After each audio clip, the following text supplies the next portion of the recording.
It was a foggy morning in the small town of Windley. The air smelled of wet earth, and a chill seemed to creep through every corner of the village. Inside a tiny cottage at the edge of the woods, a young man named Ethan sat staring out of the window. He was lost in thought, pondering his dreams of becoming a successful farmer. Yet despite all his hopes, there was always something mysterious about the woods that surrounded him. The villagers often spoke of strange happenings, disappearing crops, odd shadows moving at night. But Ethan was determined. He believed that with enough hard work he could overcome anything, even the unexplained. Ethan had always been fascinated by farming. His father had been a farmer too, but he had disappeared when Ethan was just a boy. No one ever found out what happened to him. The whispers about the woods and hidden secrets linger. Since then, Ethan had inherited his father's land and dedicated himself to cultivating it. Every day, he worked from dawn till dusk, planting, watering, and tending to the crops. Yet something about the land always seemed off. No matter how hard he worked, crops didn't flourish as they should. Still, he refused to give up, believing that with time, the land would yield its rewards. One night, as Ethan was walking back from the field, he saw something peculiar, a faint glow coming from the center of the woods. His heart raced. He had heard the legends, but he never thought they could be true. The glow was faint, like a distant lantern, yet no one ever ventured into the woods after dark. Curiosity got the best of him. He grabbed a lantern and set out towards the mysterious light, feeling both anxious and excited. The closer he got, the more unsettling the atmosphere became, as though the very air around him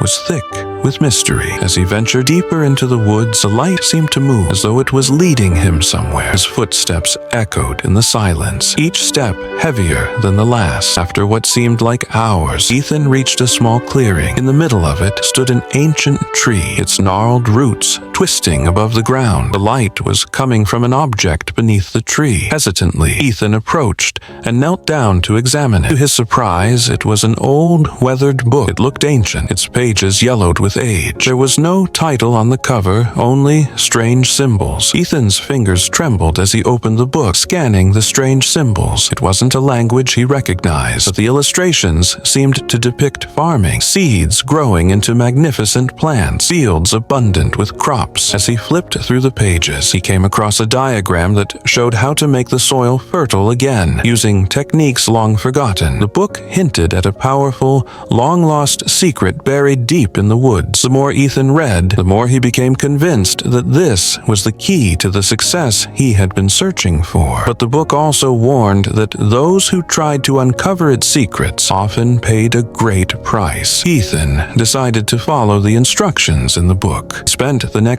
few weeks working tirelessly, using the mysterious methods described in the book to prepare his land. He planted crops in a special arrangement, used different fertilizers, and watered them under the specific phases of the moon. Each day, he followed the book's guidance without fail, his determination unwavering. But there was something strange happening. His body began to feel drained, and the more he worked, the more fatigued he became. His dreams were filled with strange images. He often woke in the middle of the night, feeling as though he was being watched. As the days passed, Ethan's crops began to change. At first, they grew more quickly than he had ever seen. But then, a strange phenomenon began to occur. Some crops grew to enormous sizes, while others wilted and died in an instant. The land itself seemed to pulse with energy, as though it had a life of its own. Ethan didn't know whether to be frightened or amazed. Every morning, he would discover new surprises, some good, some bad, and each time he ventured into the woods to check on his progress, he couldn't shake the feeling that someone or something was always watching him. One evening, as Ethan stood in his field, a sudden gust of wind swept through the air, and he heard a voice. It was faint at first, barely a whisper, but as the wind picked up, the voice grew louder. "You've awakened something you cannot control." Ethan froze, his heart pounding. He spun around, but there was no one in sight. The voice echoed again, this time more clearly. "The price is coming." Panic began to set in. He realized the book had warned him about a price to be paid, but he hadn't understood the full meaning. Now, he felt the consequences creeping closer. Over the next few days, Ethan's fears began to materialize. The land around him seemed to grow more unpredictable. At times, the crops would flourish, and at others, they would die. He couldn't understand why this was happening. The villagers, sensing his growing distress, avoided him, whispering about the curse of the woods. One evening, as he sat by his window, staring at the glowing light in the distance, he realized that the true price he had to pay was not just